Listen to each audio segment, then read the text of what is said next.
자, 우리들의 밥차남 한국물가정보 이동훈 팀장과 함께합니다. 팀장님 안녕하세요.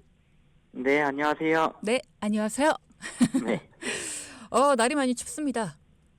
많이 추워졌더라고요. 그러게요. 지난주에도 추워졌어요. 눈이 와요. 이랬는데 살짝 또 괜찮아지나 싶더니만 어제 오늘 또 춥네요.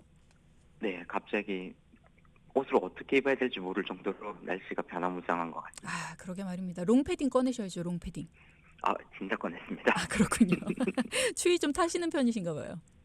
아무래도 고향이 부산이다 보니까 아, 윗지방 추위가 어렵더라고요. 그렇죠. 그러니까 부산에 계시면은 고향이 부산이시면은 서울에서 생활하시기가 쉽지 않으시겠네요.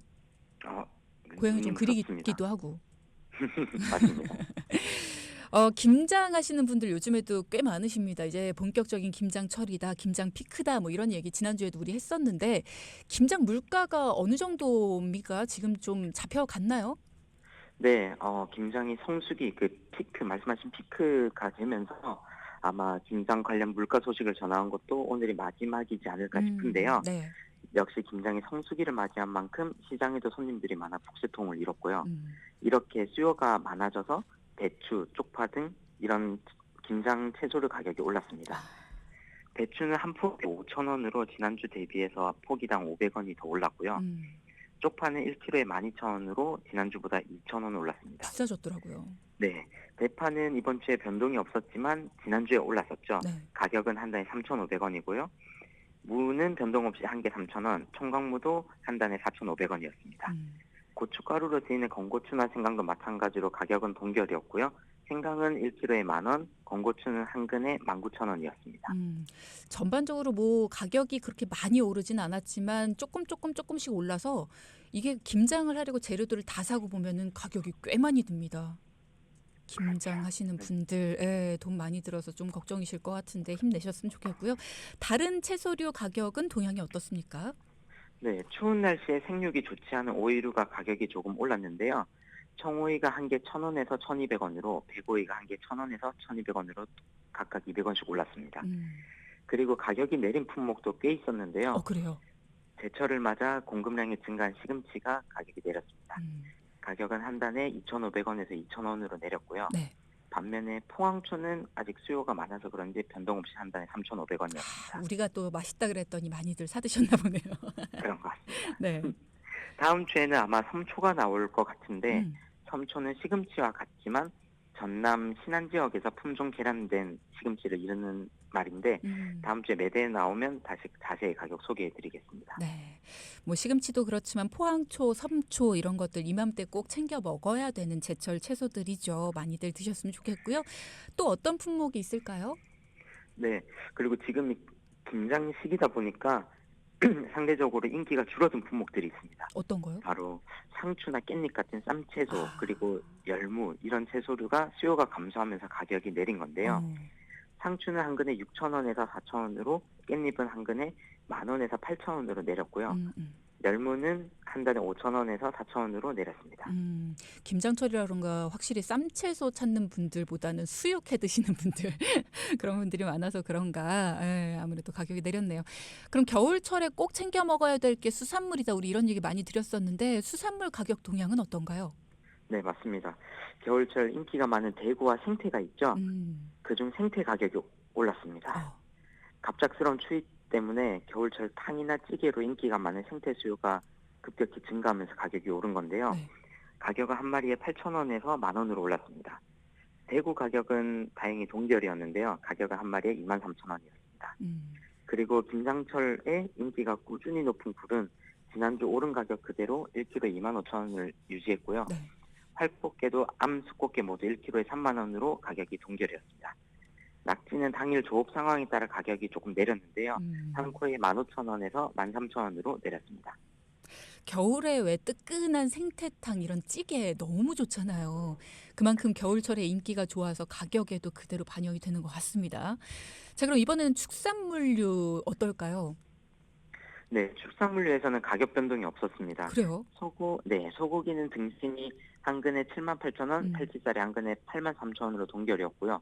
돼지고기가 조금 걱정이었는데 그대로 동결을 유지했더라고요. 음. 목살이 한 근에 15,000원, 삼겹살이 한 근에 17,000원으로 꾸준히 유지하고 있고 네. 닭고기도 1kg에 5,500원으로 그대로였는데요.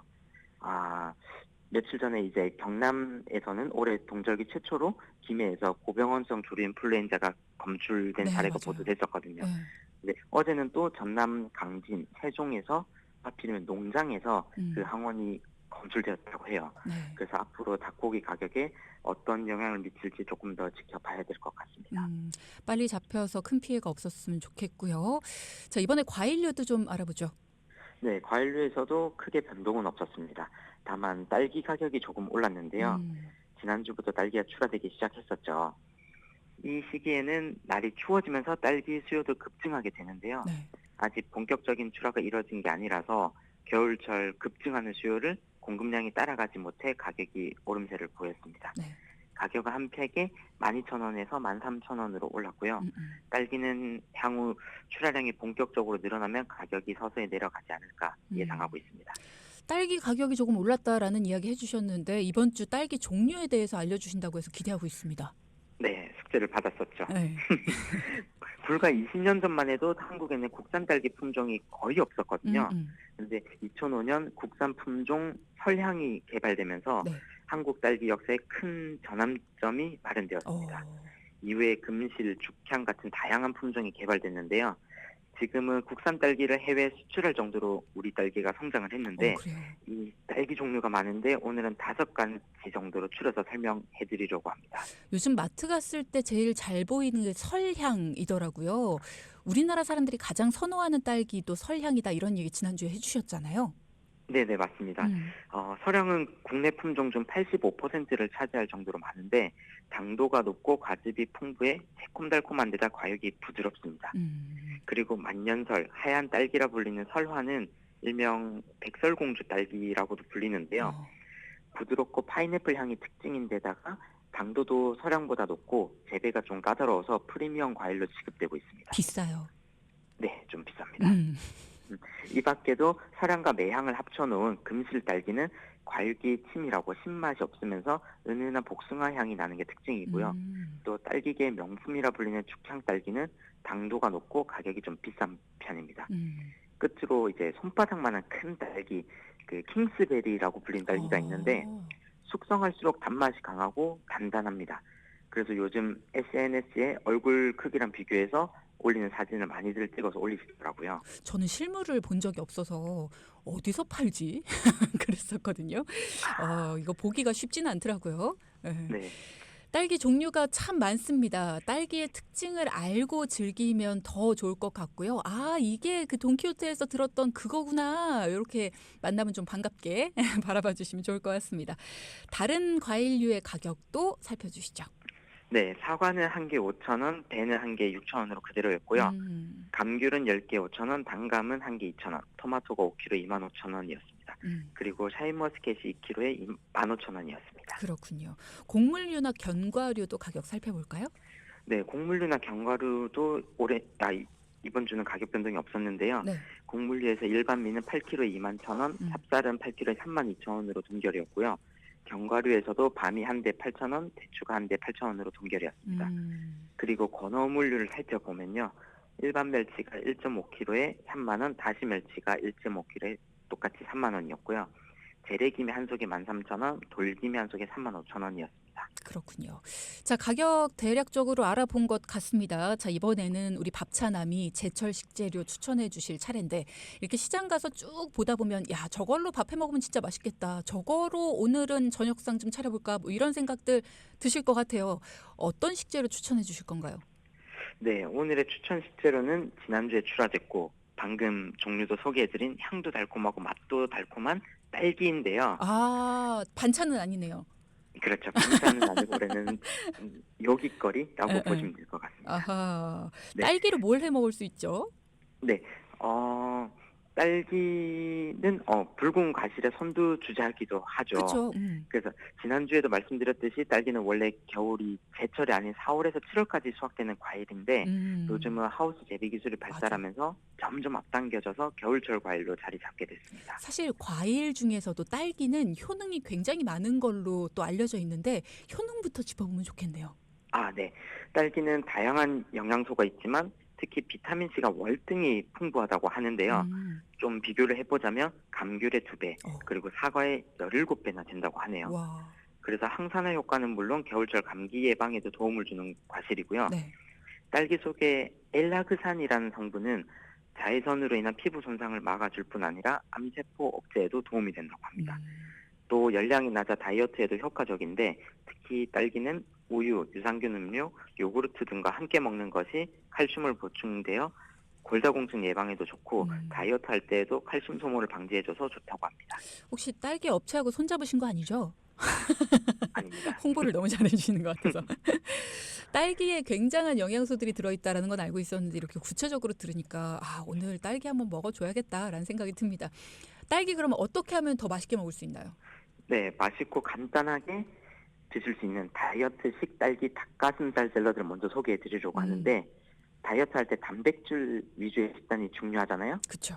그래서 오늘은 대표적인 단백질 식단, 즉 닭가슴살의 텁텁한 식감을 잊게 해줄 새콤달콤한 딸기와의 조합이 좋은 샐러드를 소개해 드리겠습니다. 맛있겠네요.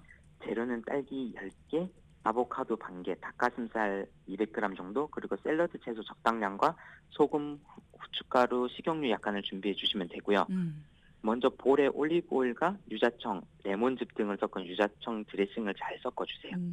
그리고 밑간을 한 닭가슴살을 노릇하게 후라이팬이나 에어프라이어에 구워주시고요. 네. 딸기는 반으로 자르고 닭가슴살과 아보카도는 0.5cm 정도 두께로 슬라이스 해줘서 접시에 샐러드 채소와 함께 담고 드레싱을 뿌려주시면 됩니다. 상큼한 딸기와 담백한 닭가슴살의 맛이 잘 어우러지는 샐러드가 될 것 같습니다. 그러니까 결국은 딸기랑 아보카도, 샐러드 채소 말고는 들어가는 게 없어요. 닭가슴살 말고는. 그죠? 그리고 요리할 건 닭가슴살만 살짝 구워주는 거. 네네. 굉장히 간단한 요리입니다. 새콤하면서도 맛있을 것 같고요. 딸기로 할 수 있는 요리가 또 뭐가 있을까요? 네, 이거는 저도 조금 망설이긴 했는데 어려워 보일까봐. 근데 네. 생각보다 쉬우니까 한번 드셔보시면 좋을 것 같아요. 지난번에도 생각보다 쉽다 그랬는데 굉장히 어려웠던 요리를. 뭔데요? 우선 소개 드려보겠습니다. 네. 겨울철 먹기 좋은 딸기 찹쌀떡인데요. 떡이요? 네. 재료는 딸기와 파당금, 찹쌀가루와 설탕, 바닐라 설탕과 소금, 티스푼, 우유, 옥수수 전분 등을 준비해 주시면 되는데요. 네. 먼저 찹쌀가루를 체에 내린 후에 볼에 찹쌀가루와 설탕, 바닐라 설탕, 소금을 넣고 가볍게 섞어주세요. 떡부터 만드네요. 네. 어렵습니다. 그리고 어렵습니다. 네. 네. 여기에 한번 끓여준 물과 우유를 조금씩 넣으면서 섞어주시고요. 네. 반죽이 한 덩어리로 뭉치면 랩을 씌워 전자레인지에 넣고 1분 30초 정도 돌려주세요. 전자레인지로 만드는군요. 네. 그래서 좀 제가 쉽다고 말씀드린 겁니다. 그래서 옥수수 전분을 묻혀가며 반죽을 30g 정도씩 분할해서 동그랗게 빚어주면 되시고요. 그리고 파당금을 20g 정도씩 떼어 딸기를 앙금으로 감싸준 후에 반죽을 원으로 펼쳐서 딸기를 감싼 앙금을 올리고 꼭꼭 집어서 찹쌀떡을 완성하시면 되는데요. 이렇게 하시면 요즘 유행하고 있는 그 딸기 찹쌀떡을 집에서도 쉽게 만들어 드실 수 있습니다. 저는 팥 앙금 별로 안 좋아하거든요. 그거 빼고 딸기만 넣어서 먹어도 맛있을까요? 앙금을 그러면 조금 다른 앙금으로 대체하는 방법을 찾아보시면 좋지 않을까 싶습니다. 팥 말고. 팥 말고 무슨 앙금을 넣어야 될까 한번 고민을 해봐야겠네요. 네. 그래도 뭐 떡이니까 뭘 넣어도 맛있을 것 같긴 합니다. 그럼 좋은 딸기 고르는 방법, 전 이게 또 궁금해요. 딸기가 좋은 것 같다 싶어서 골랐다가도 좀 너무 시다 싶을 때가 많거든요. 그렇죠. 그리고 물러 있는 딸기도 고르기 쉬운데 맞아요. 우선 좋은 딸기는 꼭지가 마르지 않고 진한 푸른색을 띠는 게 좋고요. 과육의 붉은 빛깔이 꼭지 부분까지 도는 것이 잘 익은 겁니다. 특히 꼭지 밑부분까지 윤기는 붉은색을 띠는 딸기가 비타민C와 안토시아닌이 풍부해서 좋습니다. 그리고 딸기의 신선도는 겉면의 솜털을 통해서 알 수 있는데요. 솜털이 살아있으면 밭에서 딴 지 얼마 안 된 신선한 딸기입니다. 그렇군요. 근데 보통 꼭지 그 부분을 볼 수가 없어요. 우리가 아시잖아요. 꼭지를 이렇게 밑에다 놔서. 네, 요리조리 잘 돌려서 보시면 좋지 않을까 싶습니다. 있습니다. 알겠습니다. 잘 기억했다가 딸기 고를 때 활용해 보도록 하겠습니다. 그럼 네. 딸기를 샀어요. 보관은 또 어떻게 해야 됩니까? 아, 네. 딸기는 세척하지 않은 채로 보관해야 하는데요. 음, 수분이 닿으면 더 빨리 무르기 때문입니다. 음. 그래서 꼭지를 제거하지 않은 채로 밀폐 용기에 담거나 랩을 씌워 보관하면 딸기 내부에서 증발하는 수분을 막을 수 있는데, 잘 보관하셔서 더 신선하고 맛있는 딸기를 맛있게 즐기시면 좋겠습니다. 네. 대부분의 과일도 그렇고 채소도 그렇고 씻지 않고 그대로 보관했다가 먹기 전에 씻는 게 가장 신선하게 보관하는 방법이라고 알려주시는 것 같습니다. 잘 기억해 두셨으면 좋겠어요. 자, 다양한 물가 소식 그리고 딸기로 만들 수 있는 요리법부터 보관법까지 오늘의 밥차남 한국물가정보 이동훈 팀장과 함께했습니다. 오늘도 고맙습니다. 네, 감사합니다. 네, 고맙습니다.